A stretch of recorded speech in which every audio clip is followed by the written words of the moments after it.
Assalamualaikum warahmatullahi wabarakatuh. Ini perjalanan pulang habis dari klien ya. Oke, teman-teman semua, sambil saya mengisi waktu di perjalanan pulang, setelah ini saya ada kegiatan lagi di kampus ya. Gini, dalam sebuah diskusi di dalam kelas, ada satu subjek yang cukup menarik. Sebenarnya apa pilihan kita? Apakah kita menjadi seorang karyawan? Apakah kita akan menjadi seorang pengusaha atau berwirausaha? Oke. Dari diskusi itu akhirnya saya mencoba untuk mengeksplor pengalaman yang saya pernah alami dan pernah saya lakukan. Karena gini, saya pernah menjadi seorang karyawan selama 19 tahun lebih ya, semenjak saya lulus kuliah. Terus kemudian sekarang saya bergelut di perwirausahaan.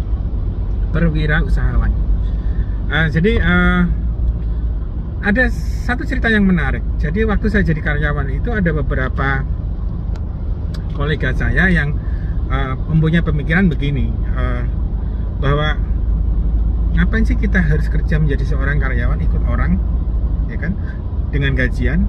Kita harus disiplin masuk, kita harus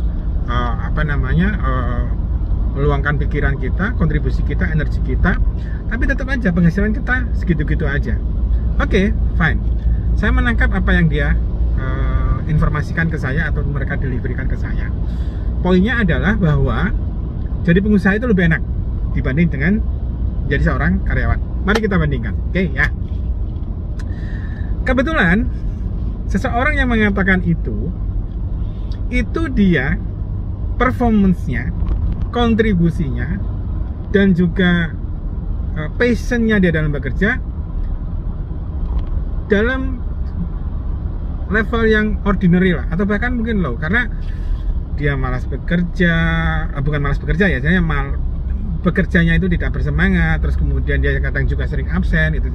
Nah, saya berpikir, jadi ternyata kadang orang yang mempunyai passion yang berbeda, positifnya adalah kadang ada orang yang mempunyai passion yang berbeda, dia akan tidak maksimal pada kegiatannya. Jadi kolega saya ini menjadi seorang karyawan, terus kemudian dia passionnya adalah sebagai pengusaha. Akhirnya dia jadinya seperti itu. Oke, itu positifnya, artinya oke, berarti kalau kamu jadi pengusaha akan lebih baik, ya kan? Oke, berhenti dulu sampai di situ. Oke, pada intinya adalah dia punya pendapat seperti itu.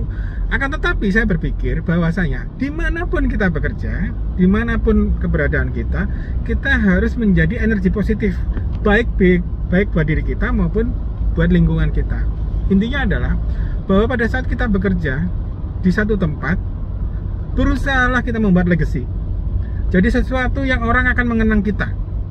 Nah, kebetulan dari beberapa perusahaan yang saya pernah join dengan mereka, dan rata-rata memang perusahaan asing, saya bisa katakan ya, saya selalu meninggalkan sesuatu di situ.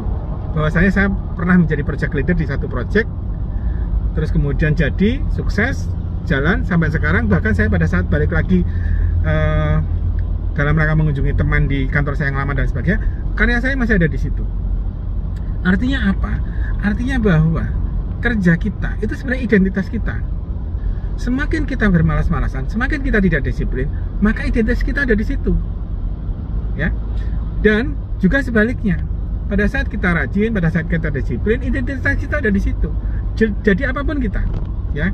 Pada saat jadi karyawan, saya berusaha semaksimal mungkin, satu, saya harus meninggalkan legacy di situ, yang positif tentunya.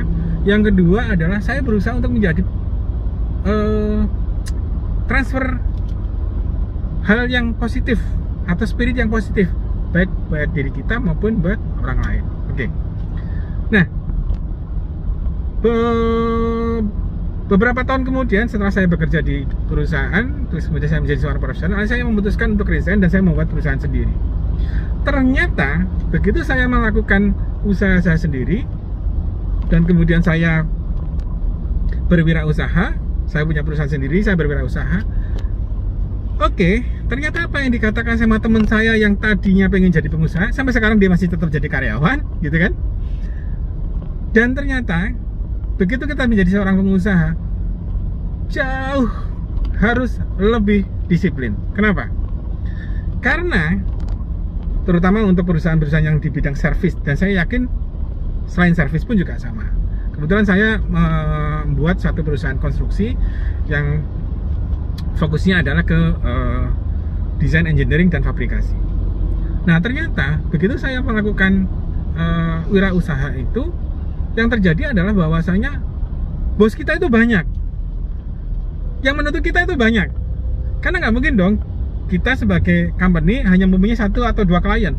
Sebisa mungkin kita bisa mempunyai banyak klien, which is lebih dari 5 ya. Tapi sebisa mungkin juga kita fokus.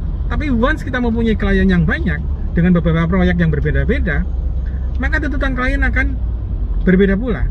Dan standar di masing-masing perusahaan juga beda. Ada klien yang memang detail, ada klien yang apa adanya, terserah bapak dan seterusnya. Tapi ada juga klien yang relatively mereka lebih cenderung disiplin, baik dari sisi time frame, baik dari sisi kualitas kerja, baik dari sisi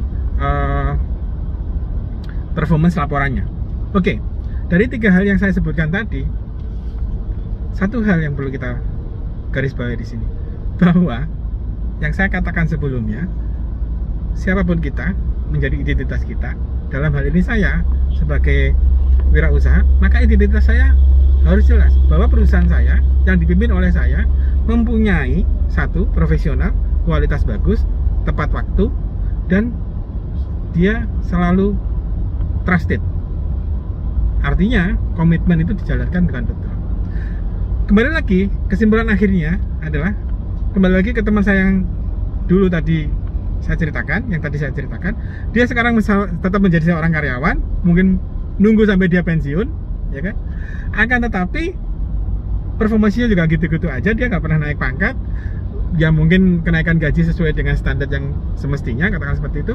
Sementara saya sudah melompat menjadi seorang wirausaha, dan ternyata menjadi seorang wirausaha, benar kita punya waktu banyak, tapi jangan pernah kita berpikir bahwa waktu yang banyak itu tidak bisa kita isi. Justru waktu yang banyak itu adalah waktu di mana kita selalu berpikir. Apa yang kita pikirkan? Bagaimana kualitas yang kita berikan pada klien bagus, komitmen yang bagus, trusted. Oke, kemudian dari sisi pendanaan, kita harus membayar karyawan, dan itu tidak boleh telat. Setiap bulan kita harus berpikir, memutar otak supaya cash flow kita tetap aman, proyek tetap jalan. Pertanyaan saya, lebih enak mana? Wirausaha atau karyawan? Yang jelas, menurut saya, dua-duanya challenging. Kata kuncinya adalah kita tetap disiplin. Oke? Terima kasih. Assalamualaikum warahmatullahi wabarakatuh.